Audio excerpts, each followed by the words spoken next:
Welcome to Movers and Shakers, our last episode of the season. Today, we'll be pivoting from the world of film and entertainment into the more sobering world of current events. And helping us is our distinguished guest, Dr. Zack Cooper. Dr. Cooper recently visited IU to give a lecture, and in his talk, he emphasized the serious ramifications that the Russian invasion of Ukraine may have on the current world order, and what that means for the US and China's relationship. So that's what we'll be delving into today. Dr. Cooper is a senior fellow at the American Enterprise Institute, where he studies U.S. strategy in Asia, including alliance dynamics and U.S.-China competition. Currently, he's writing a book that explains how militaries change during power shifts, and also teaches at Princeton University, where he obtained his MPA in International Relations and his PhD in Security Studies.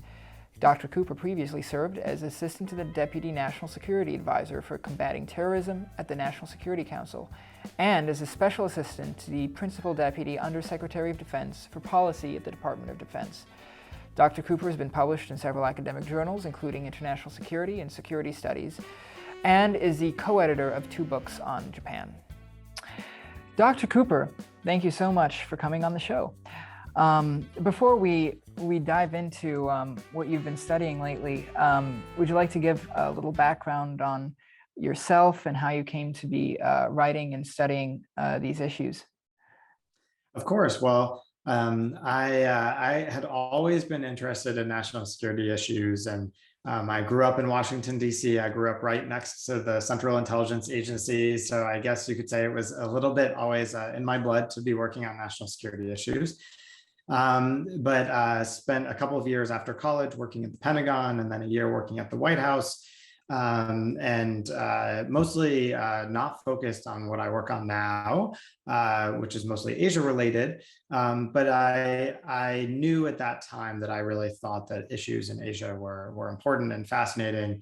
And so when I went back to school and did a master's degree and a PhD, I really started to focus in on those issues. And since then, I've worked at a bunch of research institutions, mostly based in Washington, focused a lot on Asian security issues and alliances and partnerships. And lastly, the big question today, which is how do we deal with China? So that's really where most of my work is focused. Fascinating. Well, I'm sure that the past several years you've had no shortage of issues to study.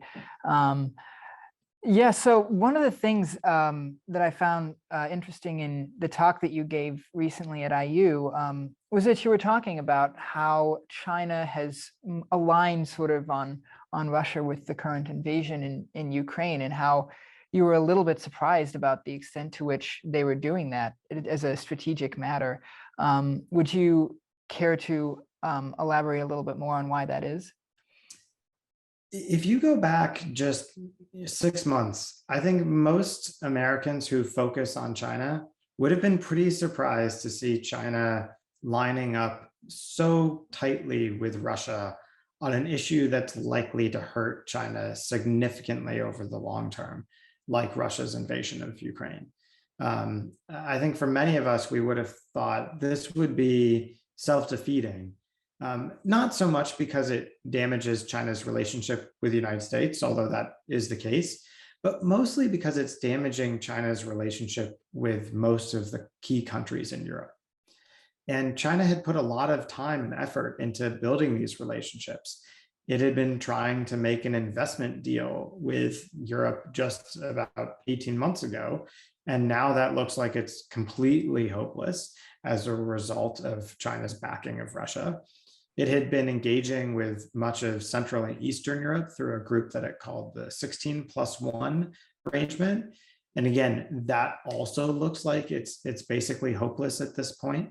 And so my assessment would have been that Beijing would have thought twice about doubling down on Russia and damaging its ties with Europe, because at the end of the day, let's be very honest, Russia is not a huge economy. It's basically the 11th largest economy in the world, and I think we're going to see it shrink quite significantly this year. It's much smaller than a whole number of European economies, to say nothing of the European Union altogether. And so many experts would have been pretty surprised to see Russia and China so closely aligned as they are now. But I think what we're seeing is that basically Xi Jinping sees this as a competition of systems, and he had to choose between cooperating with Russia in his mind or cooperating with the United States.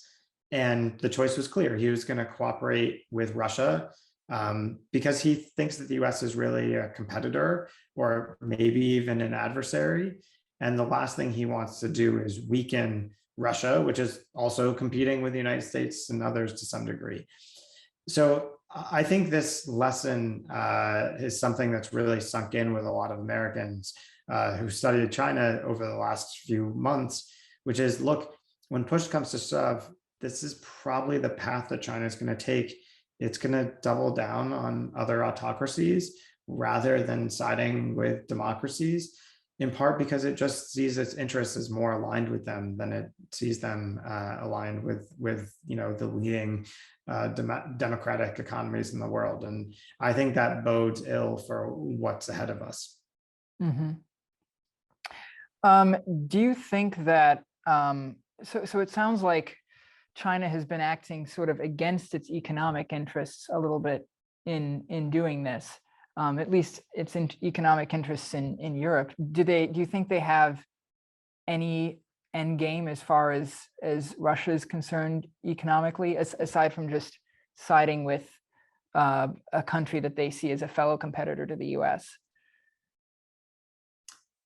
I don't think there was any end game planned initially. And my guess, and look, we have basically no evidence for this claim, so we have to acknowledge that at the outset. But I would guess that the Chinese had some inkling that there was going to be a Russian invasion of Ukraine, and that their hope was that this would be a relatively quick operation. Maybe Zelensky and his government would be removed in the first few days. That appears to be what Putin had thought was going to happen. That once Zelensky was gone, the Ukrainian armed forces would basically fall apart, and that the end result was that you would have a strengthened Russia, a weakened Ukraine, a NATO that was even more divided than before, and a US that was more distracted. And I think if you imagine that world, that wouldn't have been a bad world for China. Unfortunately for Beijing, that's not what happened. In fact, in many ways, I think this is a strategic disaster for Beijing because it is uniting the United States with its European allies and partners. In fact, it's expanding NATO. We're going to see Finland and Sweden enter into NATO, I think, in the not so distant future. And then, on top of that, it's weakening Russia, both in the short term militarily, but I think in the long term economically as well. Mm-hmm. And so China is sort of in this very difficult position. It thought, I think some Chinese leaders thought, that a Russian invasion of Ukraine could strategically be beneficial for China. But the reality is becoming pretty clear now that actually this is going to be a major strategic loss. I think how to get to an end state that's stable is still very hard to imagine. My guess is we have to see more fighting in Ukraine before either side is going to be willing to agree to a ceasefire. And so until that happens, I think China has to basically wait and try and limit the damage that's being done to itself in Europe. I think that's going to be incredibly difficult, though. Mm-hmm. Siding with more authoritarian governments, do you think that that's, in terms of how this situation bodes for the world order and where it's going and how it might change, do you think that we'll see China continuing to side against the US, maybe with Russia, and that we'll see a more divided world order in that sense? Well, I think this is one of the real questions for the Biden administration, which is, does it want to double down on this idea that we are in a competition of systems, and there's a competition between democracies and autocracies? The benefit of this from an American standpoint is it lines up the US much more tightly with some of the world's leading economies, right? So all of the G7, they're all democracies, right? So the United States and Canada, Germany, France, Italy, the United Kingdom, and Japan. You can probably add some other big and important democracies in there, democracies like Australia, like Korea, South Korea, like India potentially, although there are, of course, some different interests that the Indians have from much of the rest of that group. Mm-hmm. And so I think there's going to be some incentive to talk about a competition of systems and the idea that democracies have to show that they can deliver. And I think we're hearing the Biden team really shift a bit in this direction. And frankly, we're hearing more interest in this regard on the behalf of even the Chinese, who are talking pretty frequently in public about there being a competition of systems as well. The downside of that approach is that there are a lot of countries that don't want to be part of that competition of systems and don't think that they fall on one side or the other. And I think there's a risk that actually the US can alienate some of its friends by doing this. And I'll just give you a couple of examples. So one of them would be, the global South broadly, right? So the countries I just listed, the G7 and a handful of others, they tend to be big industrialized democracies that happen to be in what we don't call the global North, but often call the West. But the danger here is that actually the global South, by which I mean, most of Africa, most of Latin America, parts of South and Southeast Asia, these are areas where actually you don't have a huge amount of consistent support across the board for democratic principles. Obviously, in many countries you do, but we've seen a lot of democratic backsliding.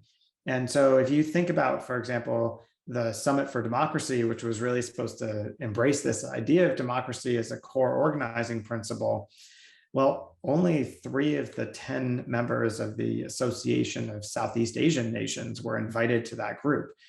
And if Asia is where the competition with China is happening, but 70% of Southeast Asia, the US says, isn't democratic enough to be invited to a summit for democracy, that's a pretty problematic signal.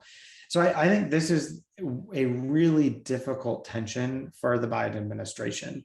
It's clear that the president believes in this big theme of democracy and its face-off with autocracies, but I'm just not sure that that's going to sell very well globally, even if it may sell quite well here at home.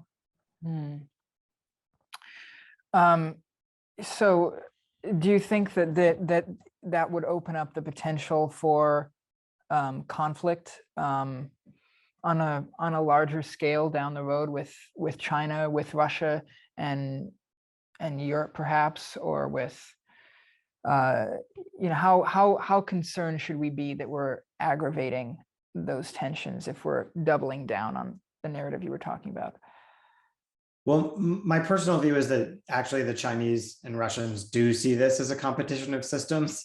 So I think this might be the kind of thing that worries a lot of our friends, but our adversaries or competitors already think that we're in a competition of systems, and so wouldn't actually find this to be particularly concerning, even though they would absolutely say that it's deeply concerning.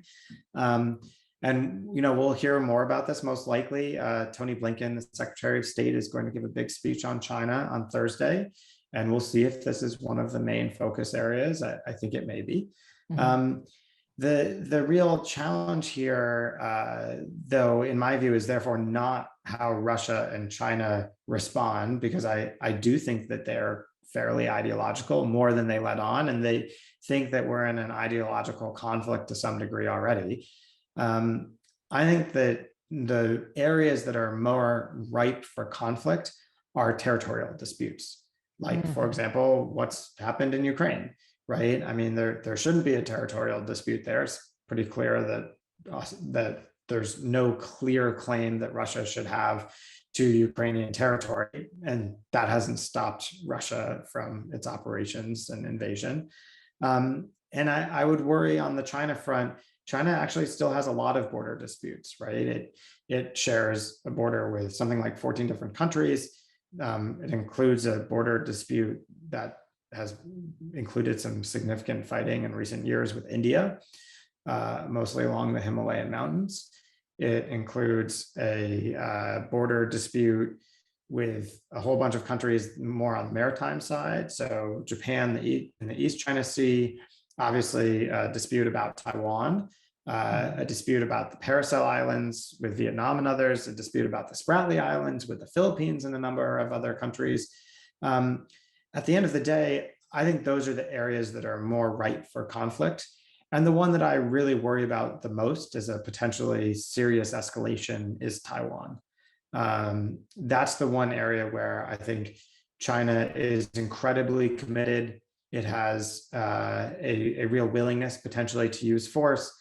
And there's a willingness to use force on the other side. Obviously, you've got 24 million people in Taiwan who I think almost all of them prefer not to be invaded and part of the mainland, at least under the current government. And you've got, the United States and some of its treaty allies who I think have reason to want to support Taiwan in that as well. So the area I worry most about is these territorial disputes. And I think Taiwan Strait crisis is probably the worst possibility of all of those. Do you think that that Russia's invasion of Ukraine could embolden China to take more aggressive steps toward Taiwan? It's a fascinating question. In my view, it should deter China, or at least caution China from an invasion of Taiwan. I'll give you 3 reasons. The first is that we've now seen just how hard it is to carry out an invasion of any sort. So, if you were a Chinese leader and you've watched the Russians, maybe this makes you a bit more cautious because you realize invasions are hard, logistically in particular. And oh, by the way, we have now a Russian invasion of Ukraine that should have been, as invasions go, relatively easy, in the sense that Russia had Ukraine surrounded on 3 sides. It's a land border, it's a long land border. Much of the population in parts of Eastern Ukraine actually speaks Russian. So, this isn't that difficult as invasions go, compared to an invasion of Taiwan, which in many ways is really hard because it's an amphibious operation. And amphibious invasions are basically the hardest kind of military operation there is in the world. So first, amphibious invasions are really tough. And I think Russia's challenges in Ukraine should remind Chinese leaders of that. Second, I think we've seen that technology is changing, and Ukraine has really been able to use some small systems to large effect, especially things like unmanned systems that are able to drop bombs, even drop, in some cases, grenades. These systems are actually doing some real damage to Russian forces, and they've prevented Russia from being able to control territory. And there's no reason to think that Taiwan couldn't do the same sorts of things with sea mines and anti-ship missiles, man-portable air defense systems. All of these would be real challenges for China. So technologically, I think there's reason for Beijing to be worried. And then the last reason is that, many in China, I think, have long been skeptical about the likelihood of Europe or others signing up to US sanctions in the event of a major military conflict. And actually, we've seen really tough sanctions on Russia, and they happen very quickly. So this unity from the United States and many of its key allies and partners, I think, will probably have surprised many in Beijing. So those are 3 reasons that if I were sitting in China, I'd be more nervous about the prospects of an invasion. But I'll tell you, when I talk to my Chinese counterparts, I hear a very different story.